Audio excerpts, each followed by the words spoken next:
Hey girls, welcome to the Asterisk Podcast. I'm your host, April Biondolillo.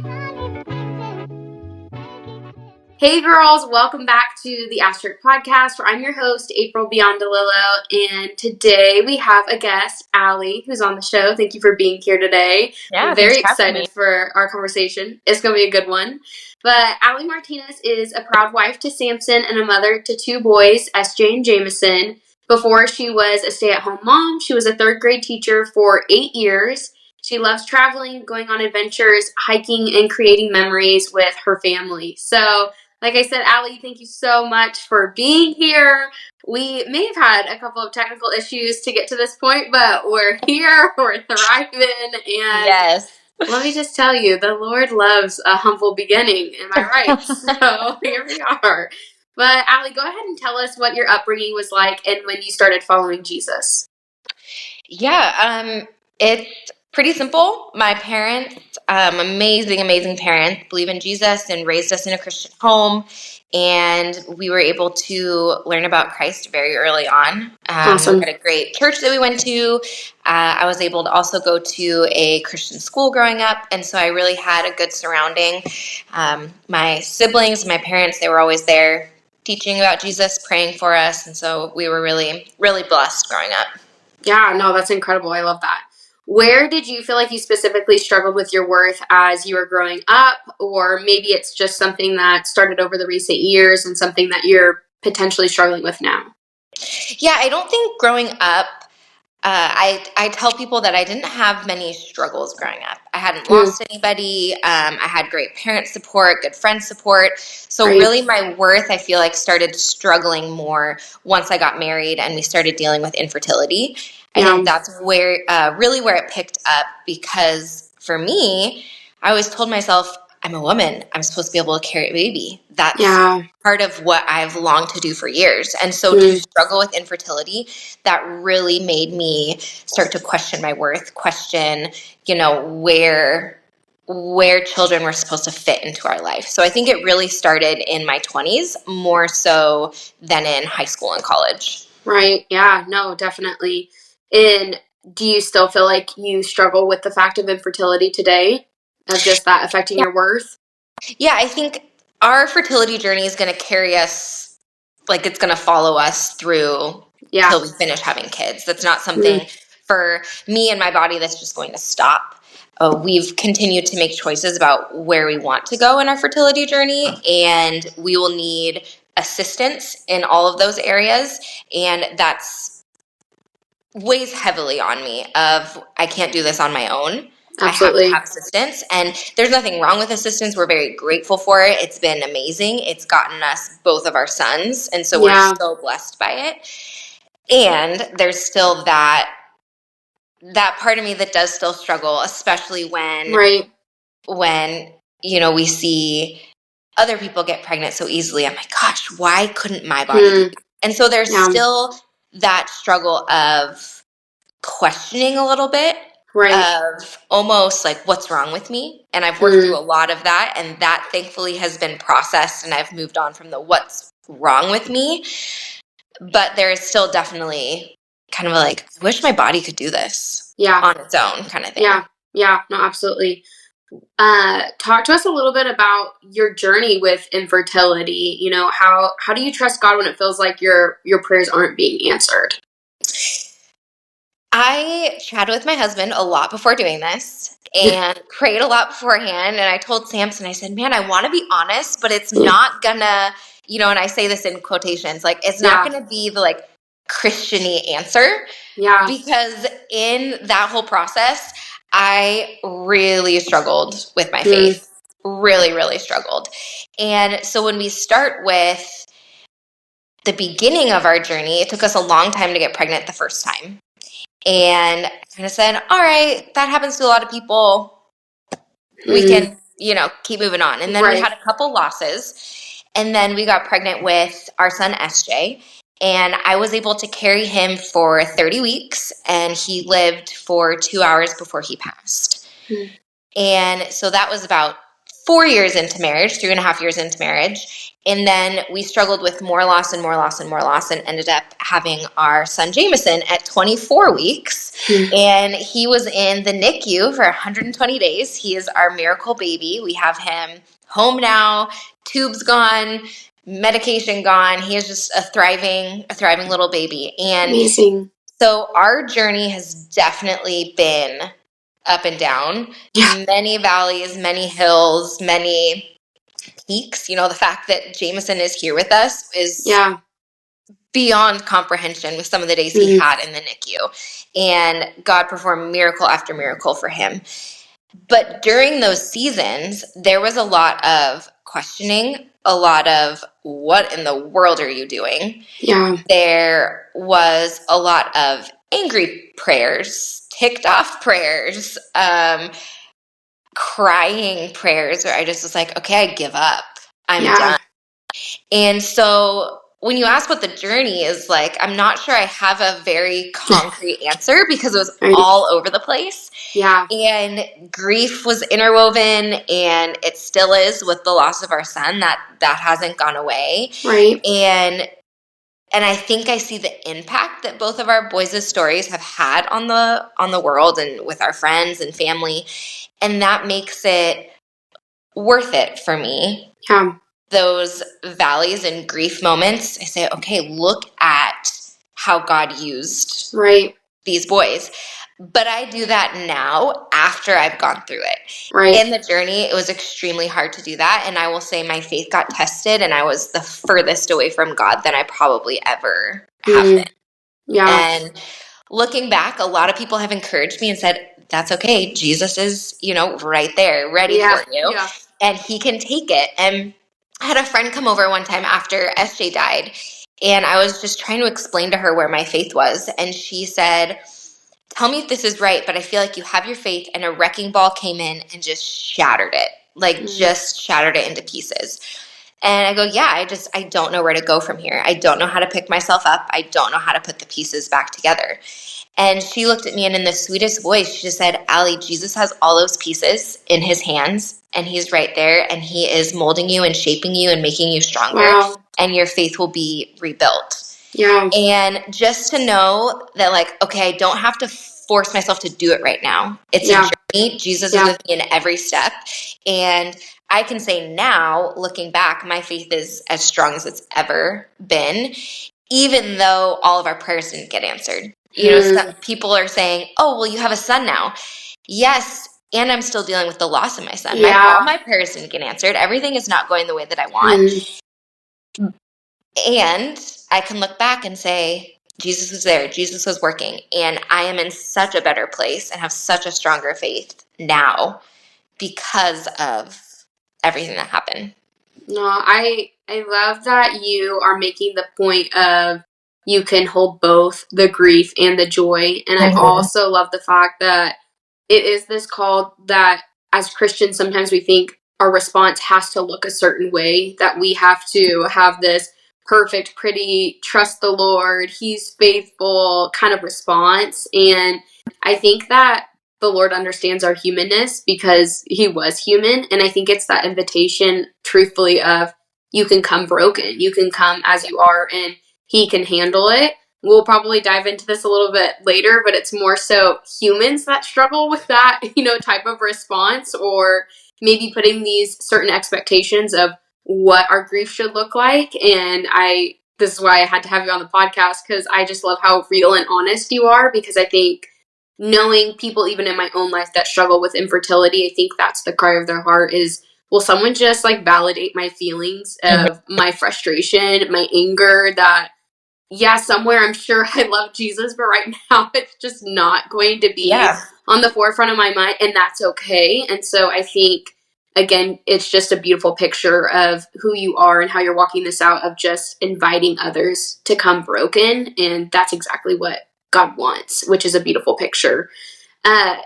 Is there any specific scripture or prayer that you have leaned on, or found yourself coming back to during that season, or even the season you're walking through now? Yeah, I'll kind of touch on both, because during the season that everything was happening, the big grief moments, scripture was the last thing I wanted sent to me. And I think it was because it almost felt like people were throwing like things in my face when I was not wanting that at all. Yeah. And so I would really just kind of roll my eyes and, okay, like I'm not really going to read it. I don't want to be a part of it. Thanks for your message, but I'm kind of over it. Right. And through the whole process, I realized that people grieve differently. And the people that were sending me verses was their way of grieving. Yeah. And there was nothing wrong with it. I did not receive it well. But it was their way of saying, okay, we miss your son. We see your struggle. This is what I lean on. Where for me, during that time, I leaned very, very heavily on Samson. Yeah. And my parents and my Bible study. And that's more of how I coped, is talking it out, crying with them, having them pray for me. And so I think scripture was very difficult in the moment just because I grieved differently. I didn't weigh on that. I didn't lean on that. Now, looking back, like I said, I realized that's their way of grieving. Right. And Samson and I've really come together and have learned and prayed for my heart to lean on that more through times in the future. And one of the verses that has kind of been my life verse, but really now I look at that verse, it's like, I really think Jesus placed that in my heart in high school for a reason. Because looking back now, like that verse is solid for this season. And you're like, thanks God. Yes. And it's 1 Thessalonians 5:16-18. And it says, be joyful, pray continually, and in all circumstances give thanks to Jesus Christ. And like I said, that verse I've had since high school. Wow. In the season of fertility, losing SJ, that was not a verse that I particularly wanted to refer back to. I'm like, be joyful? Are you kidding me? Pray? Right. I've prayed, but all my prayers are angry. And how can I give Jesus thanks in a circumstance where I lose my kid or I'm struggling to have another baby? And so that verse was very difficult. Yeah. And so that's something that I do not have it figured out. I am continually praying and seeking advice on how to give thanks in all circumstances. Right. Even during loss, even when waiting, even when wanting and not receiving, even when prayers aren't answered. And so that verse has really been like, oh, cool, God, you placed this in my life. You know, I'm 30 now. So over 15 years ago. Wow. And now I'm seeing it and can think, okay, here we go. Like this is what it's all about. And so I think that's the verse right now that sticks out most to me and plays the biggest role right now. That's so cool that he did place that at such a young age. And I'm sure now the verse has so much more meaning, so much more depth. It was a verse that you're like, this feels like it's mocking me a little bit and I don't like it. So it's a love-hate relationship. But the fact that before you even knew you were going to need that verse as an anchor, there it was. And that's just the faithfulness of God. You kind of touched on this a little bit, but we'll have you go a little bit deeper of how have you been able to lean on your husband, your church community during this process? Yeah, I mean, up front, I would not have been able to make it through without Samson. He was my solid rock. He was there. He loved me through some very hard moments. And he was always there to encourage me. He was so patient. And even though I didn't want much to do with God, he was praying for me so much on the side. So much. Even over me when I was with him, but more so when I wasn't. Yeah. And that is what I needed. I didn't see it, but it was there. And so Samson, you know, Jesus deserves the credit, but in that moment when I didn't want much to do with God, Samson was the one where I was like, oh my gosh, you are getting me through this. This is you, you know? And I know everybody listening and you know, may not have a husband or a significant other to lean on like that. And so for me, on top of Samson, I have my family.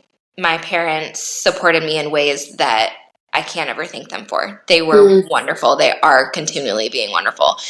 And the biggest part that I would encourage other people to do is to get in community with friends. Yeah, I have a absolutely. fantastic Bible study who has shaped me, who has walked along with me in ways that I didn't even know that I needed.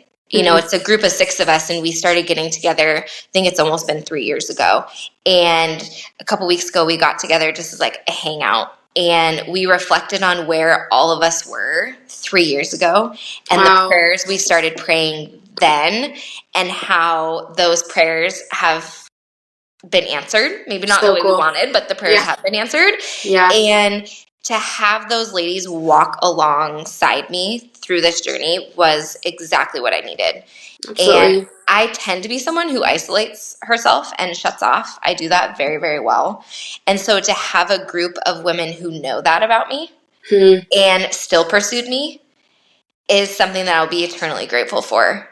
One of them, actually, when I went into labor with Jameson, Samson wasn't able to be with me and with Jameson. And so he asked me, he said, "Who do you want me to call?" And I said, "My friend." And she dropped everything. She's a mother of 4, and she dropped everything and came to the hospital and was the first person besides Samson to be with Jameson, and stayed with him for hours while I was recovering and sent him pictures and videos. And that's the kind of thing where I didn't know I would ever be in that situation. Right. But these friends, they're solid. They dropped everything to be with my son in a moment where we really, really needed it. And so that's something that I would encourage all the ladies that are listening, that no matter where you are in life, you can find people. You can find community. And that would be my biggest piece of advice, is find community. Whether it's, again, your partner, your parents, siblings, somebody at church, or just a neighbor across the street who you connect with. Find somebody to be with you. Absolutely. And being intentional with making those connections too, because like you said, you don't know when life's going to hit you. You know, for you, you're like, life was pretty good up until this point, and didn't know that this was going to be, you know, a struggle. And if you wouldn't have had that community in there, like you said, you were someone that naturally isolated. And I mean, God, you could even imagine, you know, like even more of the lies, the darkness, that came into the picture for you of what you would have wrestled with. So I think community is a huge piece. What is your advice for girls who are currently in a waiting season? You know, they're praying these prayers, they're hoping for, you know, this certain response, but it hasn't gone the way that they've wanted, and they're in this waiting spot. You know, that's a difficult question because I'm not sure I have an answer. Yeah.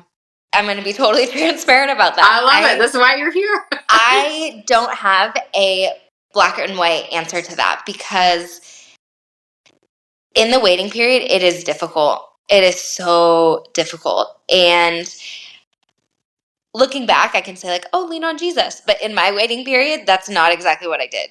And so I think, like I just said, having people surround you is the best advice that I could probably give. Because in my waiting period, again, this is my personal experience, I didn't know what I needed. I didn't know what I wanted. I felt very, very lost. Right. And having people around me, even though some days I didn't feel like I had people around me, I did. That is what I think I needed most, and would encourage people to do in the waiting period. And, you know, obviously pray, no matter what your prayer looks like. One night, it's a funny story, but in the moment it was very, very real for me. I woke up in the middle of the night. This was after our son had passed away. And my husband is an avid golfer and has kind of a makeshift golf simulator kind of thing in our garage. And I went out there and grabbed golf balls and yelled and screamed at God, and literally was throwing golf balls into the net because I was so upset. And so lost and so sad and angry. And I just remember that being part of my waiting period, is like doing things that I knew that could break me down and get me on my knees and be like, Jesus, I don't know what to do anymore. Yeah. And that was one of those nights. And so in the waiting period, break down, call on Jesus, whether you're upset, crying, happy, Yeah. whatever it is, he is there. And that was one of those moments that was kind of a turning point to me, where I was really able to let out all the emotions I felt. I was by myself. It was the middle of the night, and it was just me and God, and I was able to hammer some feelings out. Yeah. And I was in that waiting period of wanting a child. And that really, it sounds silly, but that really helped me. You know, I'm not telling all the ladies to go throw golf balls, but I'm just saying, like, for me. But if you need to. Yeah, for me, that was something that really helped. I had so much pent up, and that was a way to release it for me. And it was so incredibly helpful. And so I think those would be the two things: community in some way, shape, or form, and being okay with letting your emotions out. Sharing your emotions, whatever that might look like. And finding like healthy ways to do that too. And I think that that's a beautiful picture of it. I'd rather you be throwing golf balls than, you know, throwing them at your husband or a person, you know? So it's like, that's good. But I think, you know, there are so many emotions. And I know we've talked before of, it wasn't just the grief of, you know, this child. It's the grief of, why is my body the way that it is, or why is this my story? You know, it encompasses so much, you know, so it wasn't just a grief of one child in that moment, you know, it was many of the possibilities that didn't, you know, and I think that that would be very challenging to walk through. And I think sometimes in our own lives, we feel like we've identified what that pain is, but sometimes we're only at the surface level. So I think until we allow those emotions to come out and really get honest with ourselves or be vulnerable and broken with ourselves, then can we start pulling away the pieces and be like, man, this is a lot bigger than what I thought it initially was. Yeah, and there's a lot that goes into it for me. Like you said, it wasn't just wanting a baby. We have a really tight community of friends around us. And in the time that we lost SJ and were dealing with multiple miscarriages and infertility, all of our friends and siblings were getting pregnant. Yeah. And so that was a lot of where I think my emotions came from is, why is this happening to them and not me? Right. Which is such a selfish thing to look back on, but that was so real for me. Yeah. And a group of our closest friends all had boys the same time that SJ was born. They were all born within a year of each other. And that first year after SJ had died, it was constant reminder anytime I would see those boys of like, my son should be running around with you. My son in 4 years should be going to kindergarten with you guys. And it's hard to say that to people and, you know, to the parents and to our friends, because I love those boys. Right. You know, half of them are my nephews. Like, I love them so much. And so it's hard sometimes for people to understand, I am grieving all this loss and all this hurt, and I'm so excited for you. I'm so excited that you have a son running around who can make us laugh and who reminds us of our son. And so that combination also added to my grief. Yeah. And so I do think there's more outside circumstances that add to absolutely grief. Yeah. So you're kind of hitting on it, but that navigating of the waiting season, it would be nice if it was just like you individually on your own, but then you add in those layers of, you know, it's someone waiting to get married and you're scrolling through Instagram, Facebook, seeing all the engagement posts, or you're trying to have a child and just one thing after the other, it's not happening. And your best friends or the people in your community are like baby announcements and baby showers. And so how did you personally navigate through that time? It was, and I want this to sound as genuine as possible because it was genuine. It may not sound like it, but it was. When they would tell me that they were pregnant, we would hug. We would be so excited. It would be an amazing moment between us and our friends. Right. And then I would go to the bathroom and cry. Yeah. And not because I was mad that they were pregnant. And that's what I mean. It was a genuine happiness for them. Right. And it was also a genuine sadness for me. Not that they were Right. pregnant, but for the wanting of a child. And so it was very much both ways. So excited. And then 5 minutes later, I'd be in the bathroom crying about it. Right. And so I'm not sure that there, again, is a like right or wrong way to deal with it. That is how I dealt with it. And again, Samson was right there, came to the bathroom, held me when I cried. And so I think, just like grief, I'm not sure there's a right or wrong answer for anybody. Right. It looks different for everybody. And for me, that's how it looked. There was so much happiness and so much sadness mixed together. And I think you can hold them both. Right. You can hold grief and joy together. Right. And I think that's something that I would love for more people to know. Absolutely. Is that you can have them in the same circumstance, in the same moment. Because I think a lot of, from, again, my perspective, a lot of Christians will say, no, you need to be happy for them. Like, we need to focus on the happiness. And I say, totally. And I can grieve in the same time. Absolutely. No. So I think that's one of the things that I would love to share with the ladies listening is you can have both, and that's okay. Right. No, I think that's so beautiful because, again, it's that invitation of God can handle it and God wants you to be real with him. He doesn't want us to just like fake it till we make it, even though sometimes we feel like we have to do that to get by, you know? So if you were going to give just one piece of advice or encouragement, maybe to someone who is in similar shoes, or even just like looking back to yourself, like now hindsight 2020, you know, looking back for Allie, then what would you say to her? It's a great question. You're welcome. Yeah, thanks, April. Because I really do feel like I'm still in the middle of it. Yeah. I've had the prayer answered to have a kid here. And there's still other things that I'm still working through. Right. And so I haven't felt like I've gotten to like the quote unquote end of it to be able to look back. But I think my biggest piece of advice that when I look back at the story that has happened already and where I am now is the community piece. And I think it's so easy for people to isolate themselves and to say, I can do this on my own. I can figure it out. If I'm sad, it'll be better tomorrow. I can do it. And it gets too heavy. You need help. Yeah. You need somebody to hold your two arms up, to keep your arms risen. Like you need help. Right. And don't be afraid to ask for help. I would not ask for help because I thought it made me look weak. And so I tried to do a lot on my own. Yeah. And so I think that would be my biggest piece of advice is to ask for help. It's you shouldn't do it alone. Jesus didn't call us to do life alone. Right.